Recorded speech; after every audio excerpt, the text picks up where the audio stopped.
بسم الله الرحمن الرحیم. حمد و مصلی.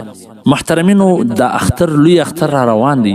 دا د مړو د مالدارانو امیرانو د پاره ډیره زبردست نادره او مناسبه موقع ده چې دوی د خپل طرفه څخه هم قرباني اخترې وکړي، د خپلو مړو رشته دارانو پسې هم وکړي، لکه مور و پلار داسې نور قریبان وي، هغو ته ثواب ورسوي. دغسې د نبي کریم صلی الله علیه وسلم د طرفه څخه، د هغه د ازواج مطهرات د طرفه څخه، خلفای راشدین، ائمه مسلمین، د دا ټولو استادانو طرفه څخه دوی دغه قرباني وکړي، نو دا ډیره ښایسته موقع ده چې دوی ته په لاس ورغلې ده.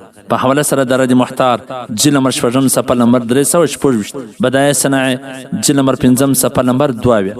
ګورئ عزتمنو، دا مالداران دا کم چې وس تحقیق لري په کار کې خودي خامخا خیرات کوي، یا پسونه حلالوي یا غویان حلالوي، نو دغه د اختر چې کومه موقع ده، د دا موقع علاوه چې دی هر څو غویان حلال کړي د یو غوی برابر نشي کېدلی. نو دا د سیزن شپې دي، موقع ده چې خپل قریبان، خپل رشته دارانو پسې دی اختر وکي، قرباني وکي، هغو ته ثواب ورسوي. ځکه هسې نه تلک الایام نداولها بین الناس، الله خو په خلکو شپې ورځې ګرځوي، هسې نه چې بیا سبا تا زړه کول غواړي لیکن تا ته جیب او مال اجازت نه درکوي. والسلام. ستاسو د دیني او شرعي پوښتنو ځوابونکی مولوي عبدالرحمن سمیم صاحب.